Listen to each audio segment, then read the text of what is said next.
Vibes, it's Jackie K. Welcome for another edition of the Pokemon Go Fireside Chat. I should have done it a little bit closer to the moment, but I did want to at least talk a little bit about GoFest since I did take part in it. It's actually 2 days since Sunday's GoFest, and I've kind of been taking it a little easy with Pokemon Go. I haven't really done too much besides check the game for spawns around the house, and when I went out those other 2 days to take care of other errands, just spin a Pokestop or two to make sure I kept my daily streak going and all that. So it might take me a little bit to get back into it. I'm not sure if this will be a entertaining retrospective, engaged retrospective something. But I guess I waited a little too long and I'm a little disassociated from any hype I might have had from the moment. It might make it more like unbiased or whatever. I'm kind of just not good at reciting memories of them, too disassociated from them. But I'm going to try. I'll start by giving an overview of the specifics of what happened during GoFest, at least if you bought the ticket, and see what sort of memories get triggered from that. So GoFest was a 2-day event, and it was actually fairly different between both the days. Starting off with Saturday, I should say. Saturday kind of had an Incense Day format, but without the incense, where every hour the spawns you would do are based around a certain theme. And the fun part on top of that was that there was additional challenges that everyone around the world worked to achieve to reach a reward. For example, I'm trying to remember which one was a Stardust. I think the water hour was a Stardust. If you made like a gazillion, if everyone in the world made a gazillion great throws, you would unlock triple Stardust for the rest of the hour. And each hour had a little perk like that. Friendship had one relating to sending gifts. Battle had one relating to doing raids. Grass had one related to feeding berries, and the reward was related to experience. And Fire was related to catching Fire-type Pokemon for double the candy. And overall, it went without a hitch in my area, except for when the Friendship Hour happened. Honestly, things started to fall apart when the Friendship Hour happened. But I'll come back to that. I want to talk a little bit more about the event itself before I dive deep into any criticism.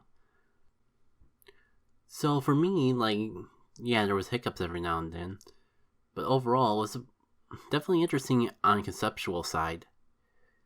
I think the biggest criticism I've heard online was just related to how much filler were in the spawns, but I think not everything was amazing, which I know is what a GoFest is supposed to be, but it kind of mimicked what I would assume would happen in the habitats, where you go to certain areas to get particular Pokemon, and not everything you're going to get is super ultra rare, but there's a lot of interesting stuff in the mix. I feel like the majority, if not all, of the spawns that weren't incredibly good were at least a Pokemon that had the potential to be shiny, which, with the way I play the game, is something I look out for. And especially with all the good things I've heard about GoFest from years past. But again, I'm going to have to save that for when I get into criticism. The global challenge of it all was incredibly interesting, and I like how it was actually built into the game this year, instead of it being like other GoFests where you just have to be following them on Twitter. Because I'll be honest, when I'm out doing something like a community day or a GoFest, I'm not usually on social media because I'm too busy playing the game. So it's actually really nice to have all that GoFest stuff built right into the Today tab within the game itself. Really appreciate that detail, and I don't hear too many people talking about it. Really helped turn this GoFest from something that just any ordinary event to something that actually mattered all around the world. And I personally was happy with all the spawns. Of course, there was some stuff I wanted to get more of than I actually did. But even the common, less desirable stuff had a purpose for me to at least click and check on them. Whether it be Chirums that were worth extra Stardust, or even the most common oddages at least had a shiny potential.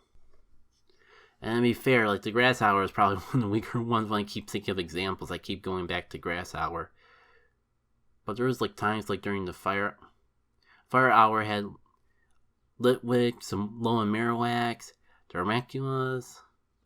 Darumaka's were especially was a Pokemon that I needed more of. I don't think because I haven't done my evolution for Darumaka yet, and I haven't gotten the Galarian Darumaka yet either, so I definitely could use all the candy I could get of those guys. Low and Marowak is amazing for a PvP, but it's always stuck behind a 4-star raid, so there wasn't really too many opportunities to get one. In fact, I've only gotten 1 or 2 throughout the entire time a little Marowak's been out in the game because it's been tied to 4-star raids. Hopefully now with remote battles being more popular, that can change. I mean, I'll go into reasons later, but I'm not really pushing for a little Marowak after GoFest because I've gotten so many, and a story I'll share later. But if I do find someone to swap these little Marowaks with and still don't get a good one with at least good in the sense of IVs for a Great League, I might consider going out my way for some. And I definitely wouldn't mind like joining other people for a little Marowak raid. Get to help them get the Pokemon and get more chances at a shiny. I think it was thing with the Fire and Grass Hours as well, but one thing that really stuck out in my mind about the Water Hour was just how many freaking Blastoids were popping up on my instance. I mean, it would have been... I don't really have a need for Blastoise, Charizard, or Venusaur, because it's either Community Move or Bust, and I've been collecting the starters pre-evolve forms for so long that I could probably get the IVs I need at this point, but it's still cool. It's always hype to see a huge Pokemon pop up in the wild, if only for the amazing Stardust that they give out in return. That's another thing that I think some people might overlook that's worth bringing up. I've noticed that there was particular spawns that popped out of the instance, either more commonly or were exclusive to them, that you couldn't find in the wild. The unknowns were a huge example of this. Like, I don't think I saw a single unknown in the wild, and every single one I caught were caught when I was running the instance. So yeah, that doesn't really help now, but if you had a GoFest ticket and weren't finding the unknowns, you probably weren't running an instance at that time, and I'm sorry for your loss. So water, grass, and fire probably were self-explanatory. But what's the deal with spawns for friendship and battle, you might ask? Well, battle was kind of what and I think a lot of the community were thinking. A lot of PvP relevant Pokemon, and a few Pokemon that are just real valuable for battling in general, like Gibble. Honestly, you could have called Battle Hour the Good Hour, and it could almost be interchangeable, because on top of all that, you got like stuff like your Durants, which on the US side is a regional we don't normally get access to. You got... And things like Meditite and Swabbles were just popping up everywhere during the Battle Hour. Incredibly common spawns, but considering how many Swablu candies you need to actually evolve it, and how valuable of a Great League Pokemon it is, it kinda makes sense. That said, I almost forgot about the Fire Hour. We got Durant during the Battle Hour, but Heatmore was during the Fire Hour, which, if you're on the opposite side of the globe, was pretty valuable, because that was your main chance to actually get that regional, along with their shinies. Because yeah, they released the shinies for Heatmore and Durant, and like a dozen other Pokemon specifically during GoFest. Maybe I'll go more into that when I'm actually looking over the shinies I actually got. Back on the Battle Hour though, it's a little like conflicting, I guess would be a good way to put it, because your main objective for the bonus, I should say, in Battle Hour revolved around raiding, but there were so many valuable things to catch outside of raids. So there's a little like clash between playing styles with the Battle Hour in particular, but that's the biggest criticism I have for that. Keep in mind I'm talking just in terms of concept and way the game was formatted. Server issues we're going to have to save for its own side topic. And the thing about raiding was you didn't have to do the raids within the battle hour. Well, I mean, for the bonuses you did, but the raids themselves last throughout the entire GoFest. So while I'm thinking about raids, let me go over some things that were popping up in raids. At least what I recall. I honestly don't recall anything from Tier 1. I think I saw a couple clings, but I'm not sure if that was exclusive to Day 2 or Day 1. I want to say Gibble, but Gibble was a Tier 2 raid. Not that it matters, because everyone wanted to do the Gibble, so you usually had zero trouble actually taking it down. I think a Lone Executor, yeah, unfortunately I remember Lone Executor being one of the Tier 2 raids as well, because second day when I was out with some friends, all they would do was complain about every time a Tier 2 raid turned into a Lone Executor instead of a Gibble. I can't even remember what was in Tier 3 so it wasn't Executors.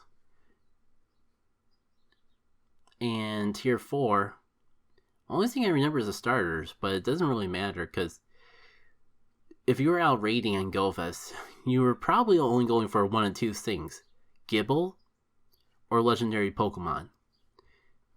And to be fair, they had a nice selection of legendary Pokemon for GoFest. Day 1, they had Kyogre and Groudon. And Day 2, they had all the box Gen 4 legendaries. Got your Dialga, got your Palkia, and both forms of Giratina. There was something for everyone between those days, which made it a little unfortunate they had no one to play with for Day 1, because I would have loved to actually do a couple more Kyogre raids, but the only ones I didn't really have any luck, because I was playing completely alone, didn't run into anyone in person, and those legendary Pokemon were so bulky, I was a little afraid that even if I could remote in 5 people, if I'd be able to do it or not. Granted, you probably can take down a Kyogre or a Groudon if you have 5 people and you know that they're all going to bring in optimal teams going in, but if you don't know if they can bring in optimal teams because you want to try to invite some more casual players so they actually have a chance to get the legendary Pokemon that they may miss, it's a little bit more risky. So I didn't really want to risk wasting the raid pass. I already wasted 1 or 2 trying to jump into legendary raid, trying to jump out when I realized there wouldn't be enough people, and then the servers kind of they dinged just like that. And I got screwed out of leaving the raid along with a friend that I remoted in. And I just gotta move on. I kind of set aside a certain amount of money specifically just to enjoy GoFest, and I didn't even use up all the raid passes and incubators that I had set aside for GoFest. So this one wasn't really... I guess I would have been more better if I was a little bit tighter with my money for this event. But I was able to just accept losing 1 raid pass. $1 in the grand scheme of things I can get back soon enough. Whether or not they should get away with it, though, singing of itself. The short answer is no. But I'm not really feeling passionate enough about that no to be bitter about it. I'm sure if I took the time to put in a help desk this ticket, could at least get the passes that I lost or due to server lag refunded or something, but I'll worry about that later. It's already been 2 days since GoFest happened, so we'll see if later ever comes. So I want to talk a little bit more about the battle hour before I move on. Overall, I think it was my favorite hour, just because there were spawns everywhere that you could The only downside to it was the bonus, but that's only because I was so focused on catching, I wasn't really too interested in raiding. What it was everyone had to do a set amount of raids, and then you just got double EXP, or was it triple? I forget. You got extra EXP and Stardust for doing raids, which if you had a group to raid with and had a raid plan, I could see that being great. But for me in particular, who was stuck alone that day, I wasn't really too interested in the raiding bonus, which was fine because there, like I said, a lot of cool spawns to hunt. And like if you saw like a Gibble hanging out by itself in a tier 2 raid, it gave you extra incentive to actually go do that Gibble raid. But if you couldn't find that Gibble raid until after the hour, it's not the end of the world.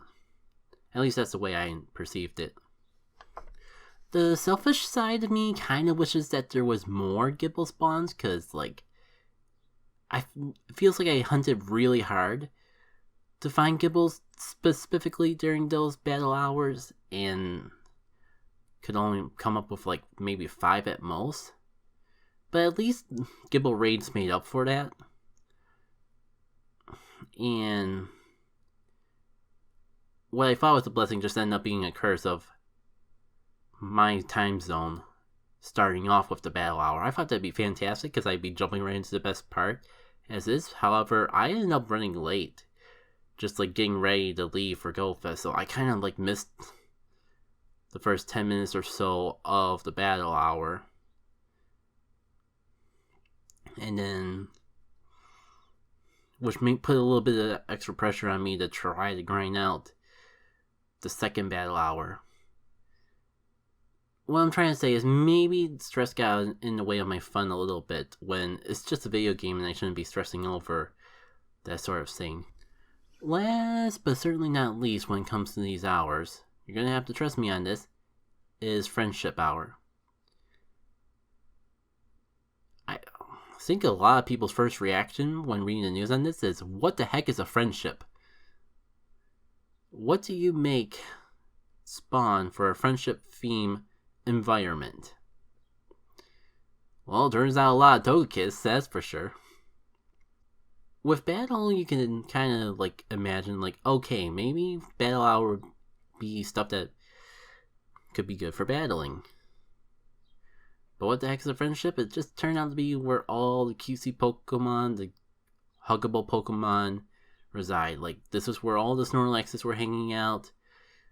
This, like I said, this was where you got those Togekiss, which is good to get because Togetic, I should say, is the only way to actually get a Pokemon low enough level for Great League, which I don't know how I feel about Togekiss in Great League being available to the masses, but we'll see how that plays out. Go Battle League is currently on Season 3, specifically in the Great League, so we'll see if I come across any Togekiss as I'm working my way up. Tangent aside, other things for Friendship Hour, this is like where Pulso and Minun were hanging out, I'm pretty sure. Got your Jigglypuffs, your Clefairies, which were nice because Jigglypuff was a brand new shiny, and I didn't get a Clefairy during the Spotlight Hour, so that would have been a good time to get that.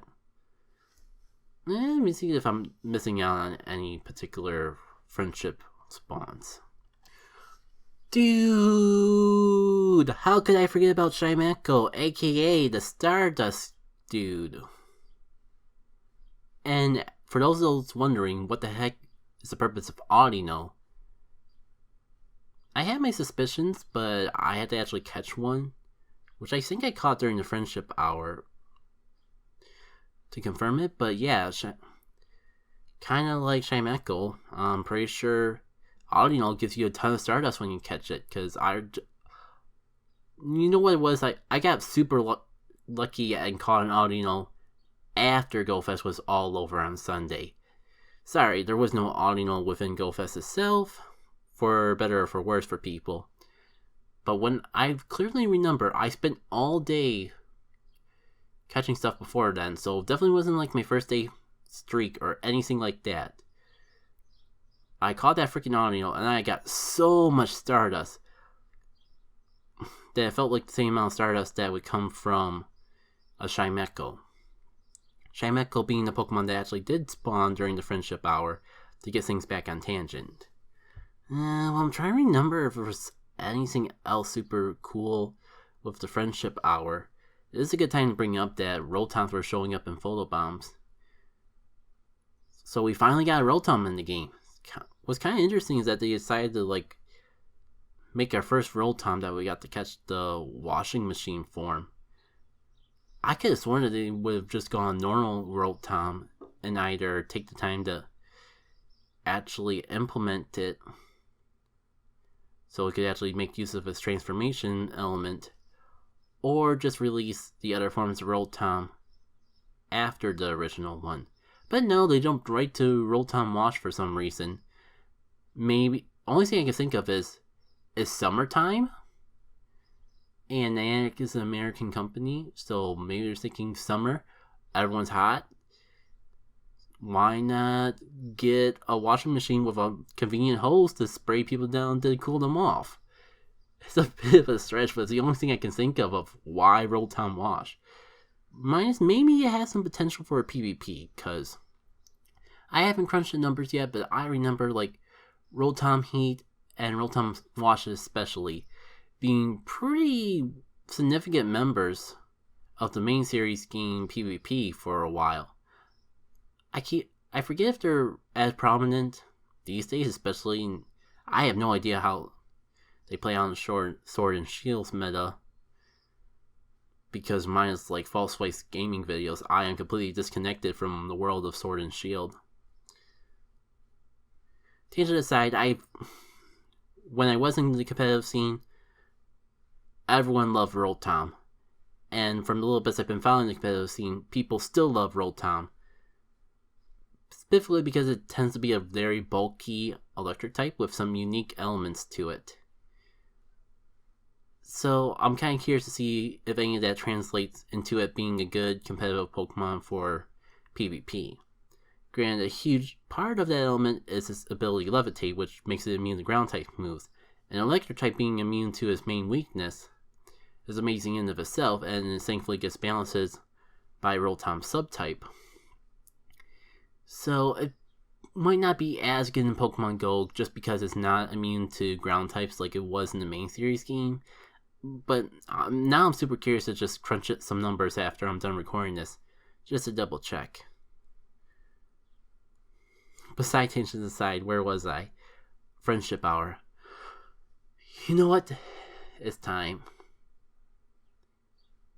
Unless I do a whole separate segment, this is the most clear transition to the biggest criticism I had with GoFest, so I might as well just get out of the way.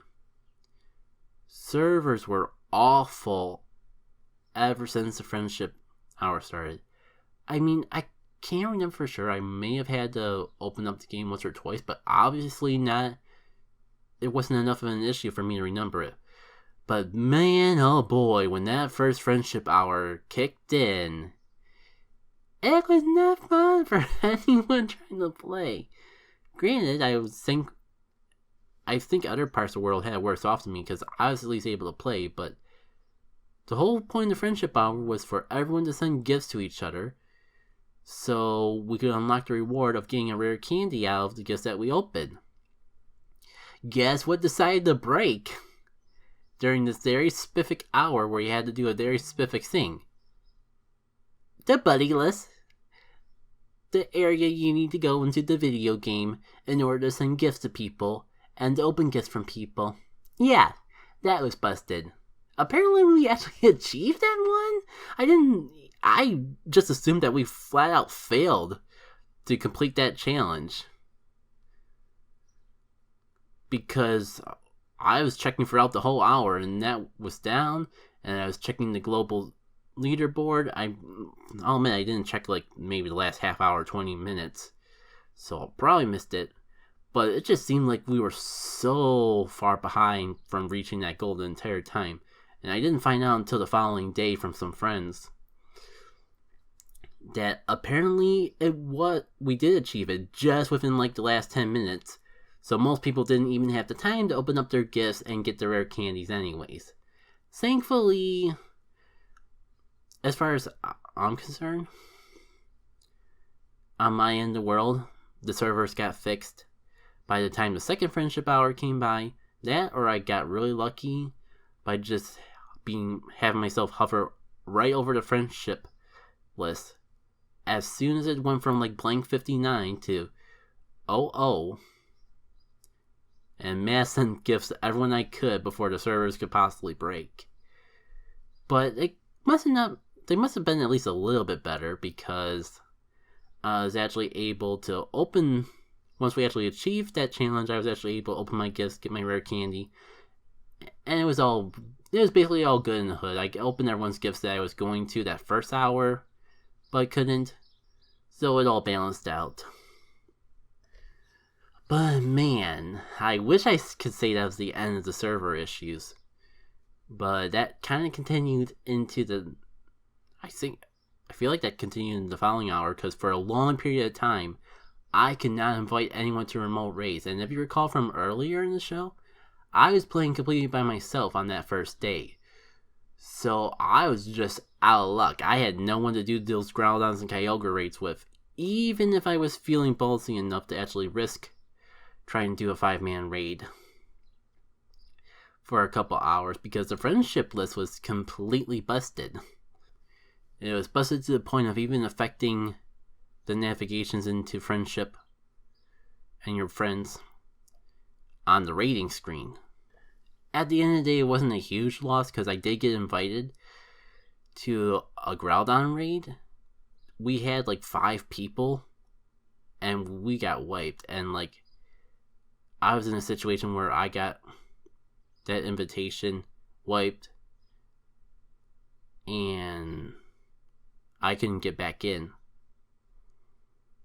But then again, there's been an ongoing glitch where, like, if you have only one remote raid pass left, spend it, and get kicked out of the gym, the game doesn't recognize that you already put the pass in unless you have one in your inventory already. It's super dumb, and I hope that they eventually fix it. But it makes sense from a programming perspective, but definitely not from a player perspective. Actually, now I'm not sure if I'm mixing it up with a different memory, but yeah, it didn't look like we'd be able to take out that raid with the 5 people we had anyways. So it made me feel a little bit better about like not being able to invite people remotely to Groudon and Kyogre raids. I really wish I could do a couple, but it wasn't the end of the world. I'm glad I was working for the second day, where Pokemon that I actually needed more candies for was able to do so. Minus the fact that like one remote raid invite I had the same glitch of like, I tried to invite the guy, or I got invited to one, my team wiped, and because I didn't have a remote raid pass, I couldn't get back into I didn't even get the notification to go back into the raid, let alone the error message. Yeah, no error message, just no way to even interact with that gym. Didn't show up on my nearby, didn't show up anywhere. But like I said, I was hoping to do a lot more raids. I didn't even go through the raid passes and stuff that I had set aside specifically for GoFest, so that made the impact of actually having those things go to waste hurt a lot less than someone else may be impacted by it. I guess we may actually end up getting another hour-long podcast after all. I was pretty sure it'd be 30 minutes, but I haven't even talked about the second day yet, let alone the shinies I got on the first day. Let me take a quick look-see on the YouTube, on my phone. It is worth mentioning that the spawn rate for shinies, give me 1 sec to sync it up for the video people. So, first day of GoFest. First shiny I got was a Sudowoodo, which is why I'm thinking that Sudowoodos were spawning during the friendship hour. Because the next shiny I got was during the water hour, which I think preceded the friendship hour. Super happy about my Sudowoodo, specifically because I don't have a shiny Sudowoodo before GoFest, so it was a unique Pokemon to get at GoFest. That's a common theme I find with my shiny luck during GoFest. Minus a couple exceptions. I didn't get as many shinies as I was expecting to get for, being outside for 10 hours in a day. But at least the shinies I did get were really cool shinies. Not the top. I'm not sure. Well, some of them are the top tier coolest, but there was a couple that I kind of like, man, I wish I would have gotten that.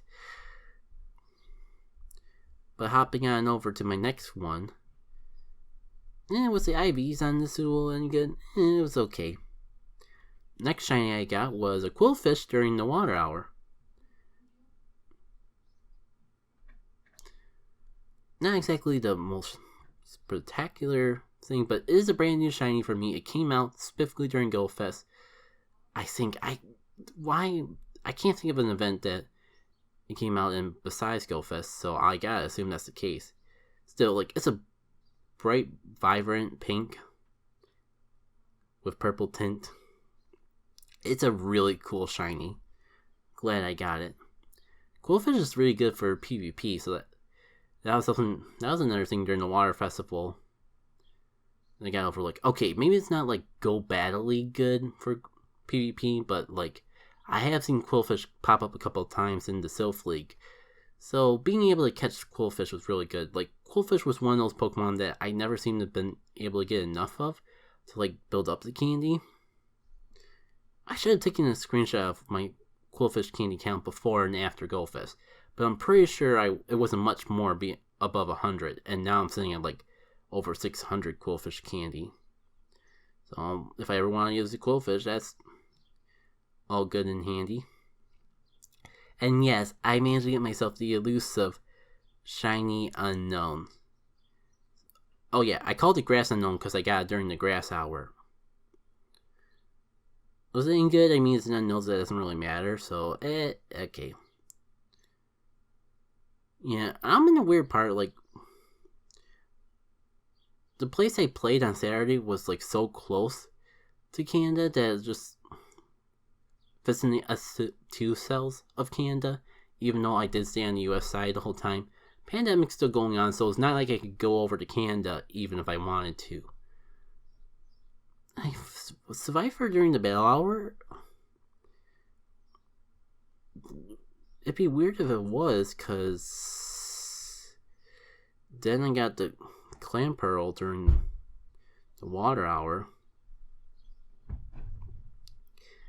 This kind of makes me wish you could at least look up what time as well as the date that you got it in, but that's a lot of access programming stress on the servers and just memory and the code in general that's overall unnecessary. But yeah, I'm happy I got this shiny Survivor.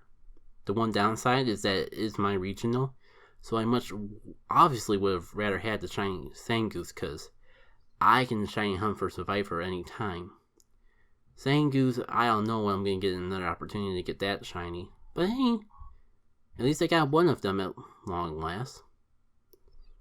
And I think the last shiny I got on Saturday was this Clan Pearl. Pretty much the only meh shiny I got from GoFest. And at least it's a good looking shiny.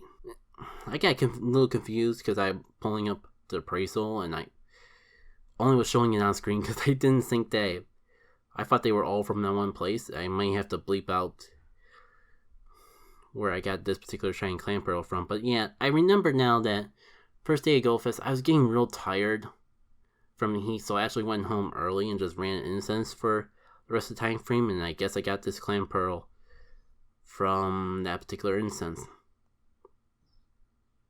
Just to double check to make sure I didn't hatch it from an egg. So yeah, only got 5 shinies from that first time frame of GoFest. But at least they were all fantastic shinies. The rest of y'all watching on YouTube may see other shinies I got, but we'll get into them later. I forgot about overall thoughts on the first hour of GoFest. I'm going to put the server issues aside. I know, like, some people may go, like, really? You're going to ignore Up in the Room? But it's just that I don't think I can say anything that anyone else hasn't already said. Like, of course, the game should work during one of the biggest events in the game. And to be fair, I think Niantic's already addressed it in the fact that they're doing a makeup hour or makeup time frame. I forget. I've only heard it from secondhand. I haven't looked into it myself because that's just how little I was concerned about it. Take of that what you will. So beyond the server issues, yeah, I kind of wish there was more shinies. I was a little surprised of how little I got for how long I played. But that part of that was because the only thing I had to go by was people's luck from previous Go Fests and community days. So when you're looking at it from that perspective, I can see how it'd be a little disappointing to spend 10, for my sake, we'll say 6 to 10 hours, because it's not, like I said, I did go home a little early. 6 to 10 hours outside playing basically non-stop. Obviously, like, I took little breaks to eat, to drink, but even then I was at least still checking my phone. And to get like maybe half the shinies that I got on a community day, and I'm not talking about these 6-hour long community days, I'm talking about back when community days only lasted 3 hours. When you put 10 hours of work and get 3 hours worth of shinies, yeah, it's kind of hard not to be disappointed if you're thinking of it from that angle. But like I said, where I lacked in quantity, I made up for in quality. And there's a lot more to Gold Fest than just the shinies. You had access to a lot of Pokemon that you usually don't get nearly as many of. Like Lone Marowak, most people could only get from raids. Litwicks, you usually throw Celebration if you see them. And Gibble, oh boy, Gibble. Let me talk a little more about Gibble. When we first got some of the promotional pieces and saw Gibble was on the artwork and everyone was all hype of, oh, Gibble spawns are going to be everywhere, I'll admit, I had my expectations lowered already. Because there's another Pokemon that was featured well on the front of an event promo picture that was highly valued, didn't get too many chances to catch. Either because it was super rare or tied behind a particular feature. And you know what they did to that Pokemon? They didn't make it spawn in the wild at all. They made it so you got 2 encounters with that Pokemon throughout the entire event. Guaranteed encounters, but only 2 nevertheless. One was from the special research tied to that particular Safari Zone. I believe it was Philly's Safari Zone. The Pokemon is Rufflet, by the way. You got yourself that Rufflet from the special research, and you got like maybe 2 Rufflets from Photo Bombs. So that taught, even though I wasn't part of that event, that taught me to keep my expectations low when it comes to a super rare Pokemon featured. And just because it's featured doesn't mean that it's going to be a spawn. Thankfully, I was wrong, and Gibbles were popping up in wild, and they were also popping up in raids. Which, with the remote rating system, that alone made up for the Gibble spawns feeling a little bit lacking on my end. Because even if you can't find the Gibbles, you can at least have friends that can find Gibble raids and invite you to them. All I'm saying is, I'm really happy with how they handle Gibble. Obviously, I would have loved more Gibble, but at least they didn't pull a Rufflet on my boy Gibble. Okay, I managed to tangent that off another 10 minutes extra. For real now though, I am gonna go on break. I can feel my voice really needing a rest as is. And when we come back, gonna talk about Sunday. I'm real happy about Sunday because honestly, like, I think Saturday, I'm not sure if it was playing at home, the server issues, or the heat, or even just the stress of like, this would be the weekend I'd be going out to Con Bravo, a convention up in Canada that's real valuable to me. Shoot, that's another tangent in and of itself. Con Bravo weekend, I don't really get out too often. And Con Bravo is one of those activities that I would typically go out. And what's super hype for me is I get to meet up with a lot of people I watch online in person. And in the process, I get to hang out with a lot of like fellow fans of video games and kind of just resets my perspective of, hey, humanity's not horrible. So, July's been a rough month for me because I haven't been able to go to that because, 1, pandemic, 2, Canada closed their doors because of pandemic, and honestly, I don't blame them for wanting to keep the U.S. any Americans out of their country as long as possible because I'm not going to go into the politics of it, but yeah, if you've been following the news, you probably know where I'm going to go with that. Yeah, I miss Con Bravo. And all these various factors, both inside and outside of GoFest, kind of brought down my mood with GoFest. There was fun elements of Saturday, but the negative elements kind of made me question of if I actually had fun overall or not. Thankfully for me personally, Sunday made up for that, and that's where that tangent was going. See y'all in a sec when I talk about Sunday and GoFest.